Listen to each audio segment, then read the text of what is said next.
is your host, the creator of the Game Awards. Shut up, we haven't got a lot of time. Thank you. Welcome to this year's Game Awards, where this is all about you guys, the developers, the teams, and we'll be announcing many awards. Best art direction, best narrative, and also our Game of the Year. Upon reflection from last year, the developers will be up on the stage. They will have a total of 28 seconds on stage so that they can tell us about all their hard work that took years of development. You will also hear from very famous celebrities that will be talking about upcoming events, and they will have a total of 28 minutes to talk about stuff that I say. I do what the I want. But there are so many games announced this year. We've got games like Black Myth Wukong, a brand new game, their first game on a console. You know, IGN wrote a report that there was sexism at their, studio, but hey ho. We've got games like Stellar Blade. Oh yeah, that's not up for Game of the Year, but it is up for awards because, women don't look like that. We don't want to offend any women. Obviously, that CEO hasn't actually seen a woman before. Just a joke. What's that? Oh, that's his wife. Okay, she's hot. Anyways, we hope you enjoy the night, and if you don't see games that were not up there, it's because you bigots didn't frickin' buy them at home, so don't complain about it. All right? Anyways, enjoy the show. It is the best time of year. This is where we are going to rank my best PS5 games of 2024 and my Game of the Year. We're making this video. Man, we've had some incredible games. But at the same time, we've also had some pretty crap games. We're getting to experience this world and traverse through this world as the villain. Concord is a 5v5 first-person shooter set in the vibrant sci-fi universe of the Concord Galaxy. We are starting it off with Dragon's Dogma 2. I got so many hours into this game. I didn't really enjoy it for the story. The story was actually quite boring and basic. Yeah, this is not really enticing. The combat and the monsters you fight in this game, they're so unexpected. And there is so much choice and replayability because of the amount of classes you get in the game. Now you start off with your 4 classes: fighter, archer, mage, and thief. And there are 6 more classes that are unlocked throughout the game. And it does encourage you to change the way you play and your class. I pretty much stuck to the sword and shield. I think I was the fighter. I just loved it with the sword and shield. But don't get me wrong, throughout the game, after about 20, 30 hours, I was like, I'm gonna try something different. And it did completely change the game. If there's anything I recommend from my experience, is make sure you experience as many classes as possible throughout the game so you know what works for you and what you love, and you can just switch back to them whenever you kind of want. Now there is very limited fast travel in this game, which some might find annoying, but I love traveling throughout this world. It was beautiful. There were so many unexpected events where there's a freaking dragon just comes out of nowhere, or a griffin. I never dreamed would make such a poem here, of all places. When you are fighting the little enemies, 2 seconds later, there's the same enemies. That was a bit annoying because it doesn't give you a chance to just take in the scenery. The scenery in this... I want to enjoy the scenery. I love using your comrades to help you heal and defeat bosses and beasts. You can climb on top of them, and supposedly there is a PS5 Pro upgrade. I don't know if it actually makes it run at 60 FPS. If it had 60 FPS in this game, this would definitely be higher. In number 9, we have Until Dawn Remake. This was the first time I played this damn game, and wow, what a freaking experience. I was so bad at keeping these people alive. There was only one crash at the start of the game, and then literally after that, I had no problems. I was blown away by the amount of choice in this game, and my gosh, did I try to save everyone. Ended up saving 3 people. It's so dumb. Now, when I say this game probably has the most replayability value in a video game, it probably is. Because you could play this on your own, you could play with your friends if they're in the same room and just switch controllers when you're playing different characters. To be precise, there are over 250 variations in this game and 3 main endings. That is crazy. The quick decision making is the best part of the game. Because some of these decisions you have a time limit. You have to literally go with your instinct. Yeah, man, that's the stuff I would do. Oh my gosh, what should I do? Don't do that. I'm doing it. I'm doing it. I'm really sorry. Right in the cranium. Like, I want to go back in some situations now that I know. I would love to choose the other option now because I want to see what happens. And that's what this game does so well. Now, if you have played the original, you're probably not going to want to buy this. I think this is for anyone who hasn't played the original. Man, I don't regret this one. In number 8, would you believe it? Call of Duty Black Ops 6. I cannot believe I even bought a Call of Duty game. It has been so long. And with Black Ops 6, that campaign, they actually delivered. Just reading now. Internet requires content download. Of course it does. It makes you feel like 007. There was so much variety in the missions when it comes to straight up amazing gameplay. I love the way certain missions in the campaign implement zombies. You're having some hallucinations. There's so much variety and it wasn't too short. Like, I think mine was around 8 hours and I really enjoyed this one. And although I cannot stand Activision Blizzard as a company, yeah, they did deliver this game. And one more thing about... Wrap it up! Okay. You bigot! Come on! Moving on. Celebrities going on stage. In number 7, we have Helldivers 2, some of the best music in a video game. Yes, I do that sometimes when I'm alone in the house. Now, I know I haven't played this game in so freaking long. When I did play this game, and I've put in probably around at least 30 hours in this game, I was playing this basically non-stop. There are always updates going on. I just can't keep up with some of these updates that they do. It was so fun to do with friends. I actually did it with a few of you Neutronians online where you're there to save Super Earth, and it was just absolute carnage. It was just carnage going on. Sometimes I hate when they kind of nerf certain weapons and then they do this and they do it, and it's like, what? Just don't do it in the first place because you're making people enjoy the game and then you take it away and then you go back on, like, I think there's been a lot of back and forth with this game. If you're looking for a fun multiplayer, well, I say multiplayer, up to 3 other players, being able to do all of these little side content within the time frame, defeating all of these flipping epic bosses. When you get on that ship at the end, it is so satisfying knowing that you flipping did it. This is one I think you need to experience, especially around the holiday season. There is no doubt that this game was up there for me. No! So this is me finding out how big that barrage is. This is Pelican 1. Not bad.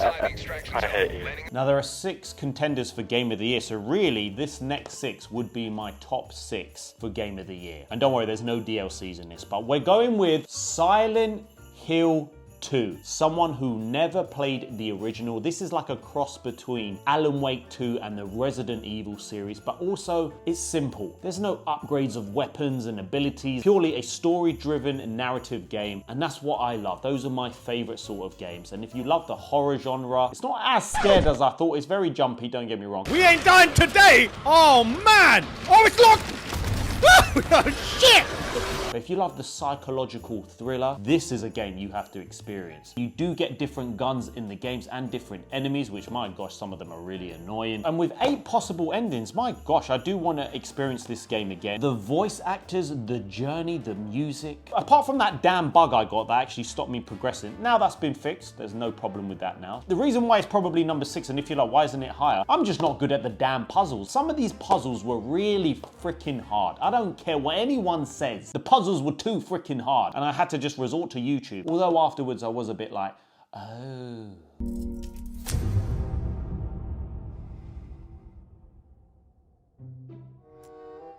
Now what? Now what's the code for the briefcase? Oh, I'm so dumb.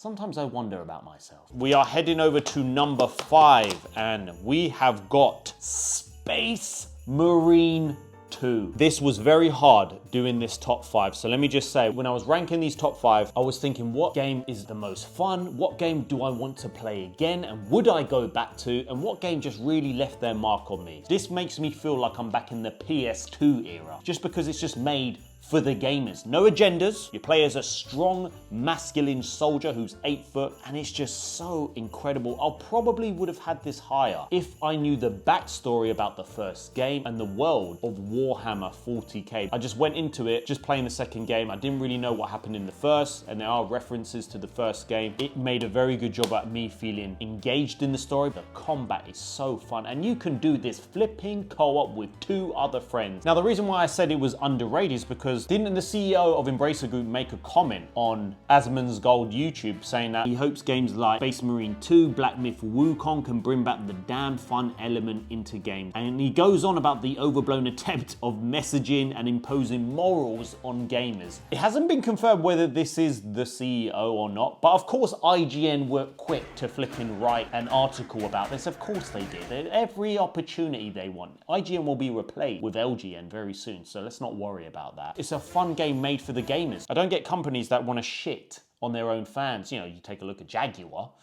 In number 4, Astrobot is on this list. Oh my gosh, this was the best 2D platformer I've played in recent years. This was so much fun. The smile on my face when I was playing this game. I've platinumed it, I've done all of the extras and the new timed levels. They're really hard, some of them. If you loved Astro's Playroom, which I did, I loved it so much. And it comes with your PlayStation. The worlds are bigger, there is so much to do. There are so many references to other games, God of War, Uncharted, the levels, Horizon, if anyone cares about that. There are so many little collectibles and you just see all the characters. My gosh, I think one of the best ones is God of War. That level is insane. If you think it's always a kid's game, trust me, if you love PlayStation and you've loved PS2, this is a must play, and I won't be surprised if this wins Game of the Year. I would like any of the games I've just said in my top 5, if any of them win it, I'm happy. It's not too long either. I reckon about 10 hours or even probably shorter. You can collect all of the characters. Comes with a poster on it. I need to frame that. A Japanese studio, Team Asobi. I hope there's another game. On to the top 3. Now this was very, very hard. It could have been any of them. I freaking love this game. Final Fantasy VII Rebirth. And you're probably thinking, how is it number 3? I loved 95% of this game. When I play a game, I like to play everything I can. And the only problem I will say about this game is that some of the side content, I wanted to complete every map, which I did. It dragged on. Some of the side content, it dragged on, and it just felt very, very unnecessary. And I felt I was getting a little bit drained. Even though I did my review, and I didn't really mention that because I hadn't completed it, there was more to do. I had to stop playing the game and get back to it because it was so long. I put in over 100 hours. But the story of Cloud Sephiroth,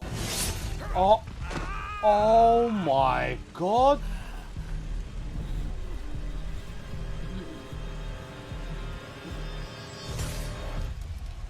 You have to play 7 Remake and Crisis Core first. This did leave a mark on me of how good. I love the gameplay. I'm still getting used to the damn gameplay. The materia and all of that. There's so many things I don't know, and I do find it hard. This was an amazing experience. I remember sitting after playing this game and was just thinking, I felt moved. I was like, I want to experience it again. And now I do want to play it again. It's just very long. I just wouldn't probably do the side content. This was easily number 1. It was number 1 at some point, and then I was really thinking about replayability, and the other 2 games I'll probably want to play more. This is like a one-time experience, and I cannot wait for the 3rd game. In number 2, we have Black Myth Wukong. Wow, wow, wow, this game. I haven't got the physical box yet, but I will be buying it. That game was unbelievable. Now, the only reason I would say it's number 2 on this list is because I don't know the story of Journey to the West, and this takes place after those events. I was going into this not understanding really about that storyline. Now, if I did, I think I would love this game even more because I would understand the lore. I feel like I need to read a novel or a video about Journey to the West, but Black Myth Wukong was some of the best boss fights. It was freaking hard. They say it's not harder than Elden Ring, but it is hard in its own freaking way. Oh my gosh, where the hell? What? Oh my gosh. How is this even possible? Some of the bosses, I've forgotten the name of that last boss, I'll put it on the screen, but I managed to defeat this damn boss after I did my review, so I got a good ending as well. Now the levels are like zones, and I love that because it makes the game look incredibly big. If this was open world, I don't think it would work. I feel like this is the future, as I've said in my Space Marines 2 review. This is the future of games where it is zones and certain worlds like God of War Ragnarok, Space Marine 2, it doesn't get bloated. I think there's only a very few studios that can do open world games. Different stances and the abilities. There is so much replayability in this game. The graphics are beautiful. Wow, they delivered. And of course IGN wanted to flipping ruin their reputation with their stupid articles. Of course they did, it's IGN. What else do they want? What would be funny if it wins Game of the Year? I want to see that article from IGN. What are you gonna do? Now in number 1, you've probably guessed it, and you're probably surprised, Stellar Blade is my 2024 Game of the Year, and I've just started playing this game for the second time to get the Platinum Trophy. And as I've played it, guys, I just remembered I'm enjoying it more than I did the first time. It's a great storyline. This feels like I'm playing a PS2 game in terms of that era. And the South Korean developers, Shift Up, have delivered. Like, the graphics are beautiful, especially on my damn OLED. And obviously with the character of Eve, she's not just good looking, although, you know, it's great eye candy, don't get me wrong. Nothing wrong with that, guys. Calm down that she's a beautiful character, and there are beautiful characters in this game. The combat is so much fun, the parrying.